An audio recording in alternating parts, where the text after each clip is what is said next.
I started this channel, you know,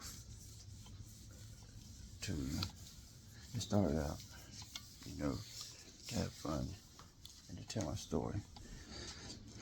See, I've always wanted to write a book, but we all know, that that's easier said than done. But what the internet allows us to do now is tell our story without a bunch of publishing and all this stuff that it takes smart people to do.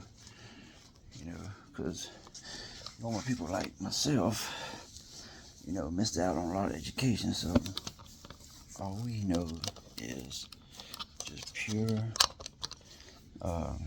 honest grit. Stuff that we got. What they say, out the mud.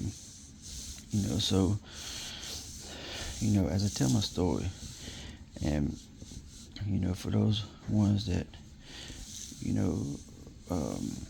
decide to continue to come back and listen to my story or view some of my content, I'm gonna have some funny stuff up there, or just stuff that I think interesting. I don't know, the pastime. So I encourage y'all to come view it. And I want to get all my views and stuff up that I need in order to be able to go live and have interviews, with family members that played a big part in my life. And one thing about my channel, we only got one rule. You gotta be honest. Pure honesty. And we ain't got no time for no BS. We ain't got no time for no,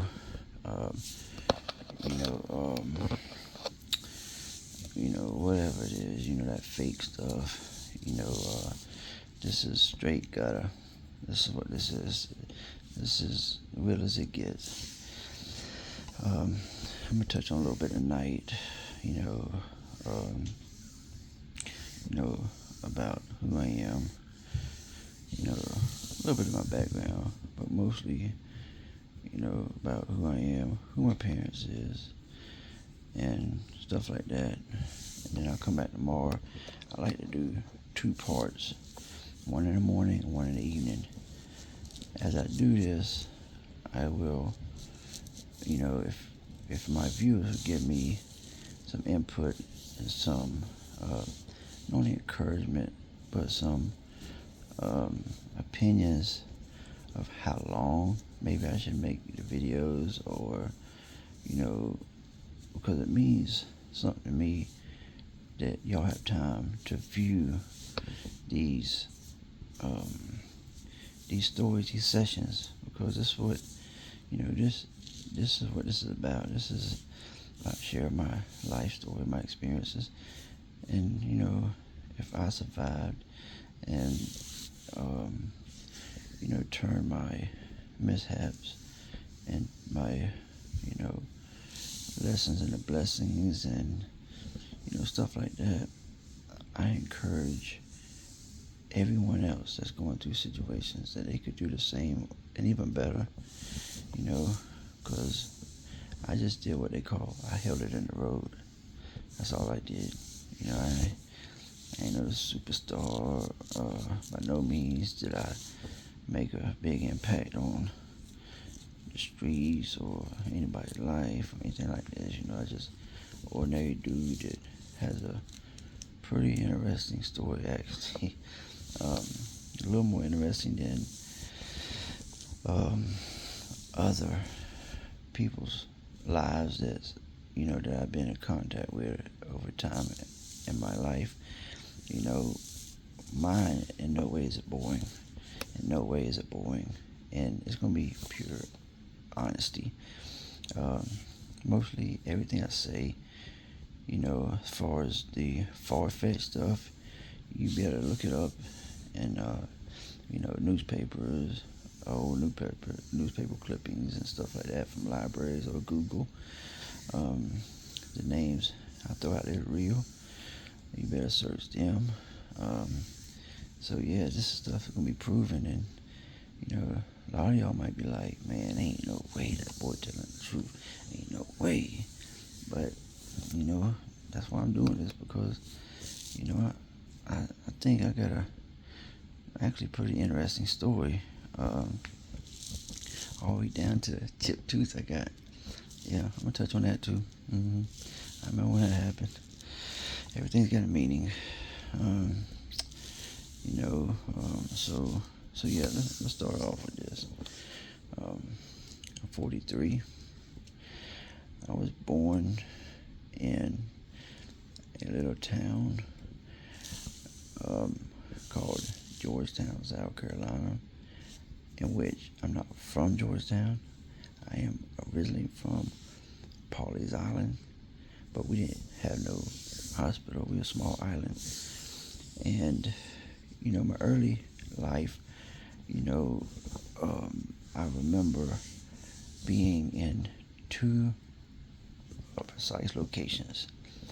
One was James Island, South Carolina, and that was due to my Aunt Robin. She resided there. She was a nurse, and for the longest, she was just bigger than life to me. And now, don't get me wrong, I love her to death. But as you get older, you understand that people are actually humans. But take that away from her, she's an incredible person, human being, and played a big part in my life. And I just want to thank her and give a shout out to her and send my love. She's still with us today, thank God. She is my mother's second oldest sister. My mother had 3 sisters and 1 brother.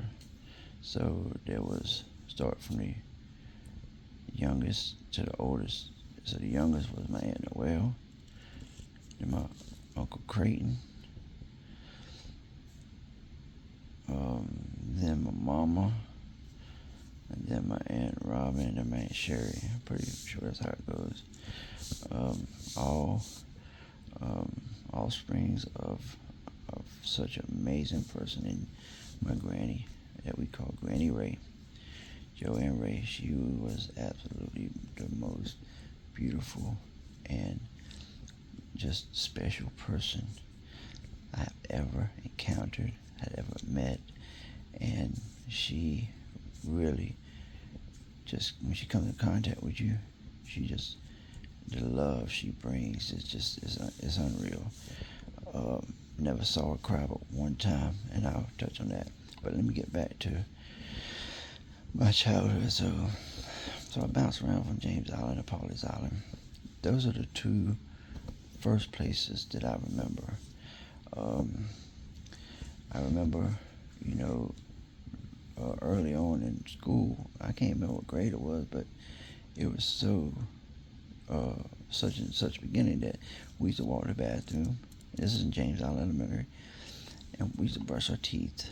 The teacher used to walk the whole class to the bathroom. We was out in trailers back then, and they had the double wide trailers for the classrooms.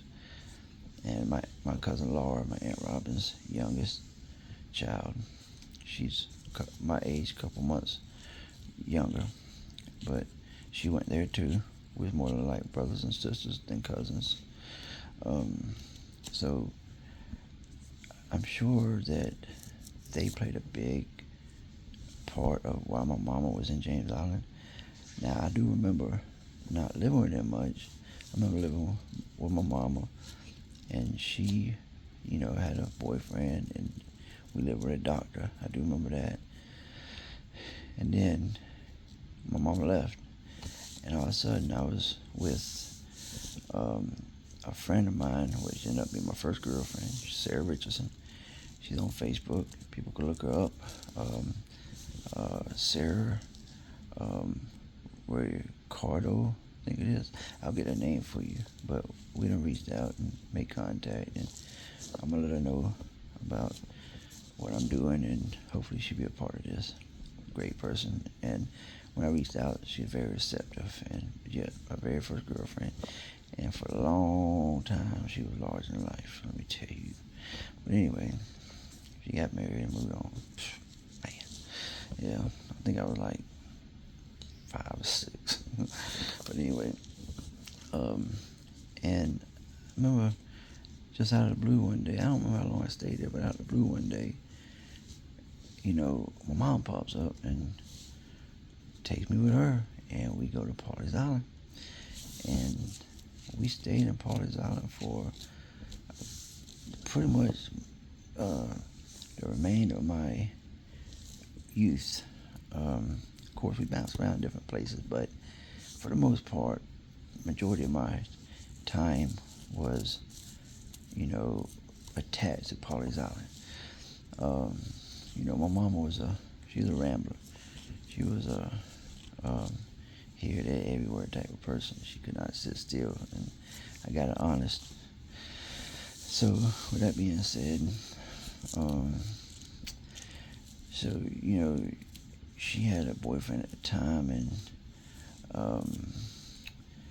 he actually ended up marrying my mother. And you know, I'm just touching on things.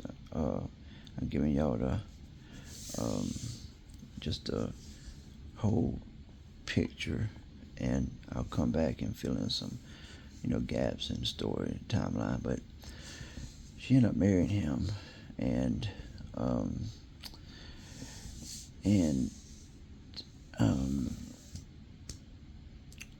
so why I'm confused is because before then, my mama was with another guy, which is my little brother's father. And it's hard for me sometimes to, you know, without writing it down, to line up the years and stuff. So sometime or another, I had to actually stay with my mom a little bit, because I remember being around my mother's youngest son's father. Great guy, and I'll touch on him later too. But you know, my mom did have some great guys in her life. She had some damn losers too. Let me tell you, Lord, she had some straight losers. Like dude named Rooster. Never forget, man. You know, Mama had these. You know, I call them winners and heroes. And then next thing I know, I'm going to be with my mom, and she wanted to introduce me to a dude named Rooster. That's about that big around, and got fluffy hair right here, but bald in the middle. And you know, I was a pretty, you know, I ain't gonna say bad youngin', but I had no filter on my mouth. And I tell somebody quick, I don't like you, I'm gonna break all your cigarettes. And I have people like Rooster just chase me around the yard, and I'm just running, and he just chasing me, and you know, head going back and forth, the hair bouncing. He doing everything, and going that shit. But you know, y'all have to just visualize this stuff, you know, because this is real. Like, you know, I'll have people come on and do interviews, and they would tell you themselves that, you know, these stories that I'm saying, they're all real. But anyway, so my mama comes and picks me up and take me, and I never forget, I met, well, see, when my mom was with Mike, which is my little brother's dad, I was so, like, I was hurt, because, like, she had these different losers inside her life, but she had some winners, and when she get a winner, you know, I knew my mama was going to eventually mess it up, but, you know, I tried to enjoy it as long as it lasted. And Mike was one of the top up there of people that really taught me a lot about life, and very positive, and just a great guy, man, to this day. And the guy that she ended up marrying, Jim, to this day, I call him stepdad. He great guy too, and he has a daughter, and she's my sister, nothing less in my eyes. I love her to death. Um, which I got a few sisters. I'll touch on that too. But so, um, so yeah. So when I never forget when I come back to Pawleys Island, um, I um, I came back. I remember I came back to school, and I guess I was in like when I left the first time, it was like fourth grade, and then when I came back like sixth grade or something, I literally bounced around. I probably went to every school from Pawleys Island to Charleston. No cap, seriously. Um, Maybe most of them a couple times, but anyway, um, and I never forget.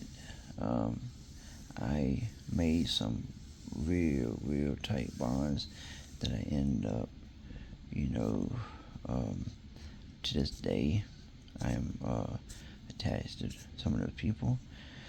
One individual was, he become my son's godfather, and now I didn't meet him until later on down the line in Walkmore, which is in Pawleys Island. However, he probably has got to be one if not the biggest impact of my life that was outside of my family, my blood family, because he's family. But let's don't get it mixed, confused. He's definitely family. Blood don't make you family. So yes, he to this day I call him anytime, and he's there, and vice versa.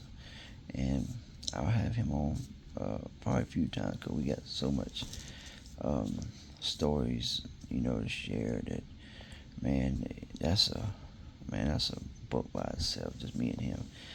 And actually, if y'all notice, the dude that's in my profile picture on my channel, he's a buddy of mine that was in a group. We had a group of 1, 2, 3, 4, 5. It's like five people in that group. Now, I was part of different groups in different eras, but that group right there was one of these. There's 2 groups that I've been part of. That group was, the group that I ended up, as I got older and getting into more serious stuff and, finding myself as a man. That group is big part of me finding myself and creating a bond to adulthood. Now, I was part of a group that was before that when I was, a young whippersnapper, grasshopper, what you want to call it. And, there was several of us, and one of those buddies of mine, he ended up dying when he was 10 years old. He got hit by a car, and that really devastated me for a while. Not just me, but a bunch of us boys around the neighborhood and stuff.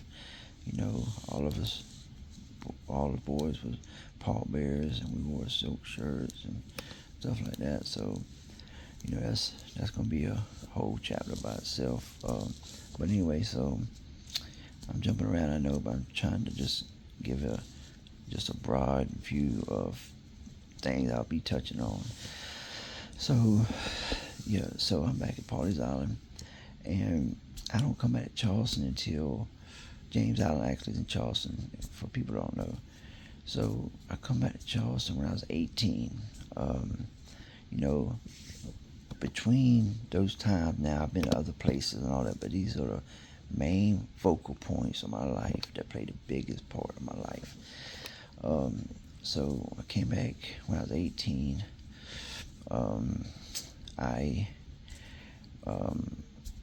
I end up really getting on a path that shaped the way my future would end up going. I say that because I was infatuated by money, and I grew up during the crack era.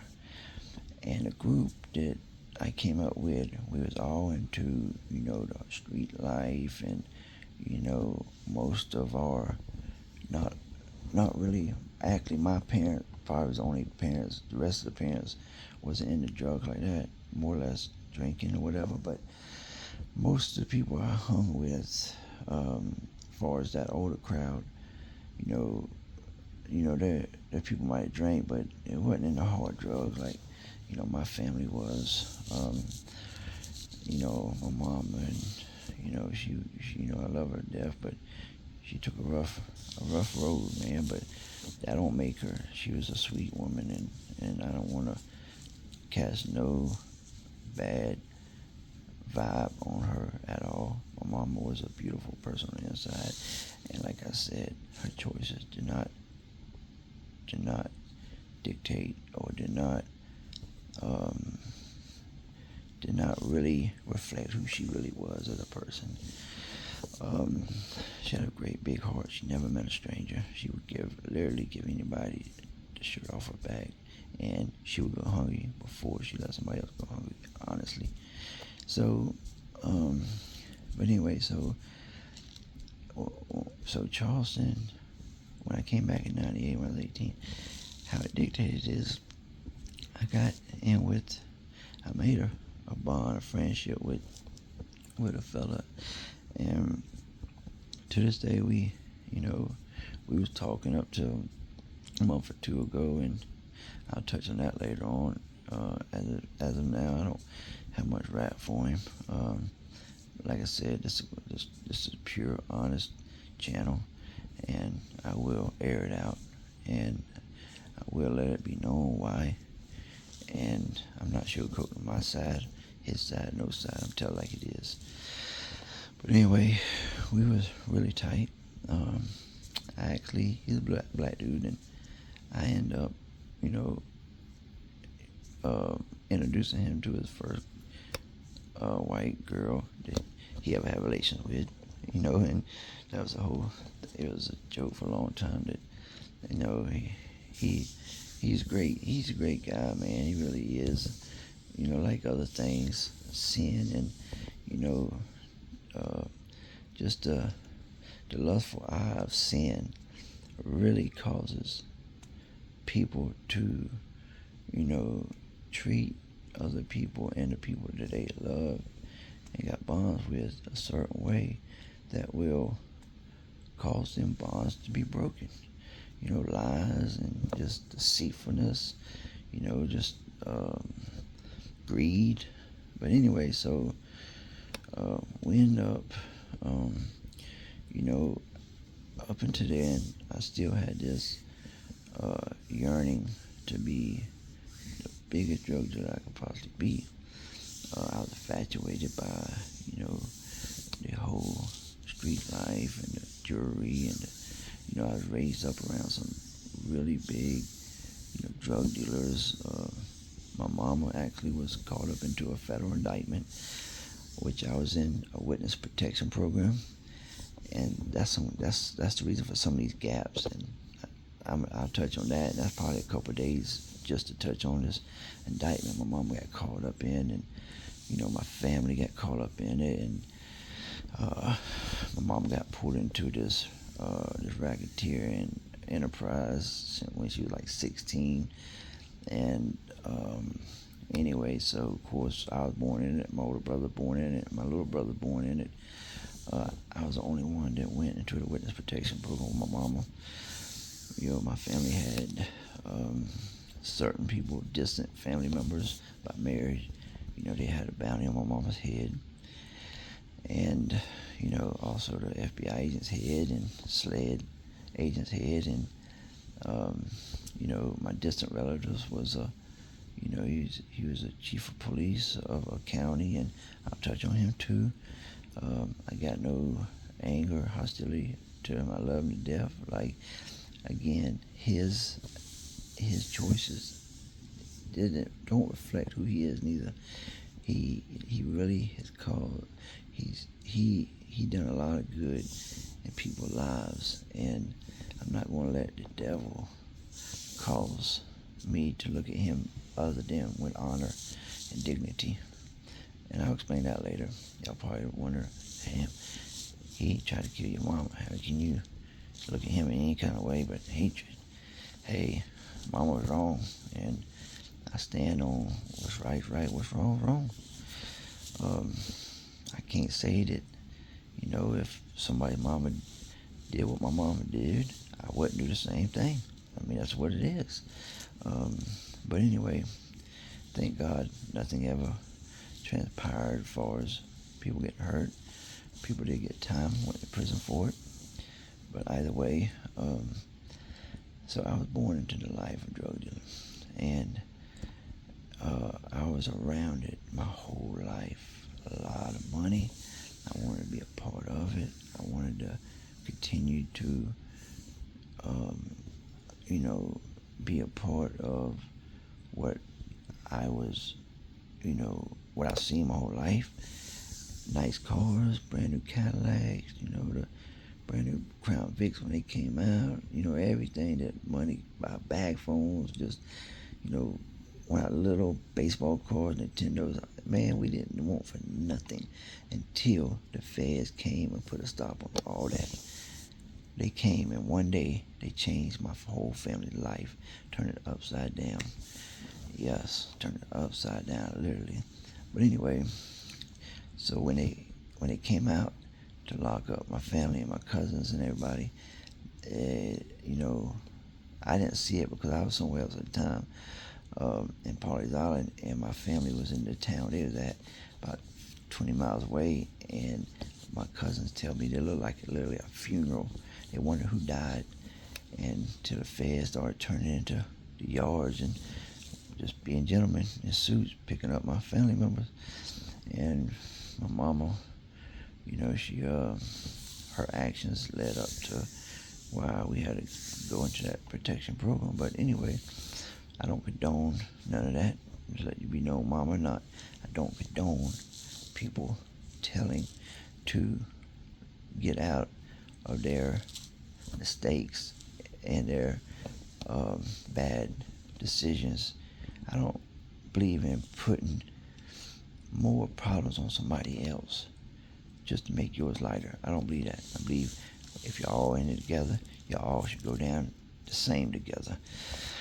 But anyway, so like I said, that's a whole nother couple of days worth of stories. So yeah, where I'm at. So yeah, I'm in Charleston. So I ended up, my buddy's from Philly, the one that I met when I came back to Charleston, and he knew some big cocaine dealers, and this is back in 98. So back in 98, it was still, you know, the whole Colombians, you know, just starting to turn over the whole cocaine pipeline to the Mexicans. So coke was really good quality. Coke was still pretty decent prices. The crack era was still booming. A lot of money to be made, and we jumped headfirst into it with his connections. And you know, my hustle in the streets, we really teamed up and became a pretty good team. Made a lot of money, man. So in fact, if you know, things didn't transpire like they did, after about a year or so of this hustling, we ended up getting knocked off. You know, coming on the interstate, and you know, he ended up cooperating against my wishes. I was on bond at the time, on the run for attempted murder charge, that my two co-defendants told on me. I got paperwork. I'll get all that. I show all that. I stood tall. There were two black dudes, a white dude, and the whole persona that white dude's tell is bullshit. Out of my three co-defendants, one in a trafficking charge and two in attempted murder charge, all three black dudes told on me. I just say that to say, this whole putting dirt on the white boy face, yo, chill with that, man, because, you know, rats ain't got no color, they ain't got no age, they ain't got no, my mama white, she ended up being a rat, and not just her, you know, she's a woman, so it's kind of expected, not an excuse, but expected. I learned from that not to put a woman in my organization. But anyway, I had cousins. They was head busters turning to rats. So, you know, with that being said, you know, I stood tall in every situation that I came up. And even farther down the line, I ended up getting situations. And to this day, I got a certain name in the streets because I never folded. I never folded. And I can stand on that. Nobody could ever come and say that I wrote any statements on them, that I wrote any statement, period. Did any cooperation? None. And, you know, I'm not boasting, but, you know, this is, you know, everybody that say this gang stuff and all that, they full of it, because most people are rat. And that's facts. Watch verse 48. That's fact. But I produced my paperwork, and my name was clear. And what's funny about it is, on my attempted murder charge, to this day, I don't think the cats understand it. I got statements that the people on the block wrote on me. So yeah, I'm putting all that out there. So, you know, I'm gonna ruffle some feathers, but this ain't what it's about. But it's about telling my life story. I'm not lying about nothing. Alright, with that being said, me and him ended up getting prison time. I got prison time. All I had to do was say it was his. The car was registered to him. I was a passenger. I was a white boy. Now, white boys do get breaks in the court. Just quick judicial system, they sure do.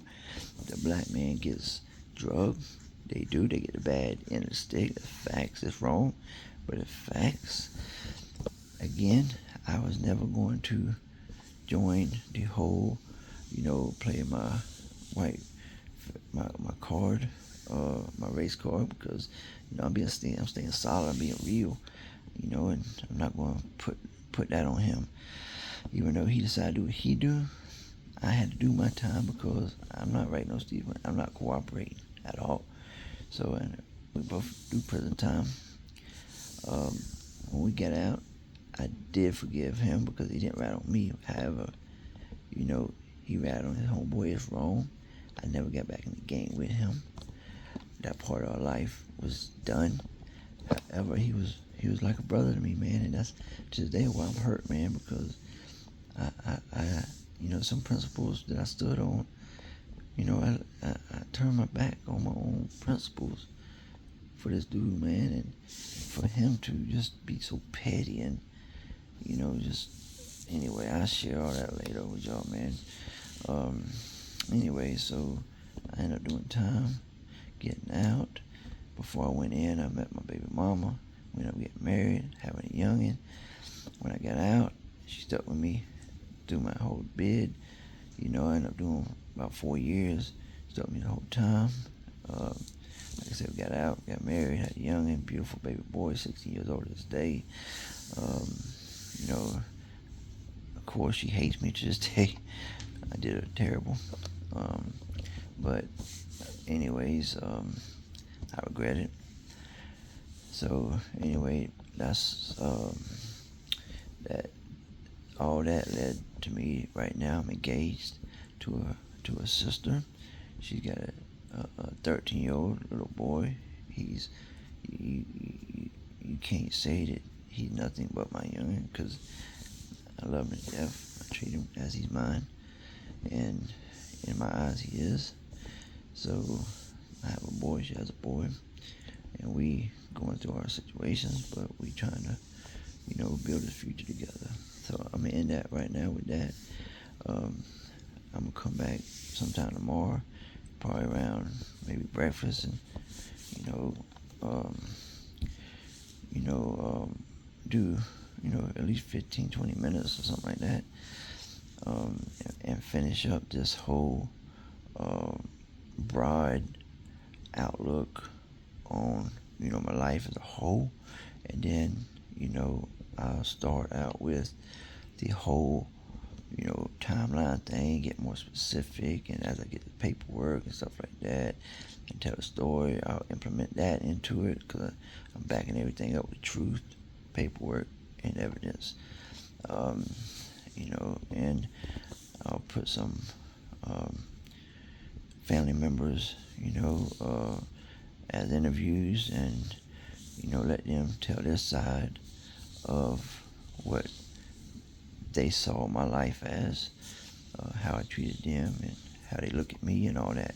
But anyway, this is going to be the life of the lost Lambino, and that title itself has a very, very deep meaning, and I will explain that as I go through this quote-unquote book, or my life story. Let me say again, my life story is that of the lost Lambino.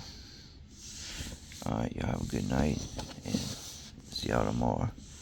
It's I think it's after 12 o'clock, so it's, I think, the 18th of March now, 2023. Peace.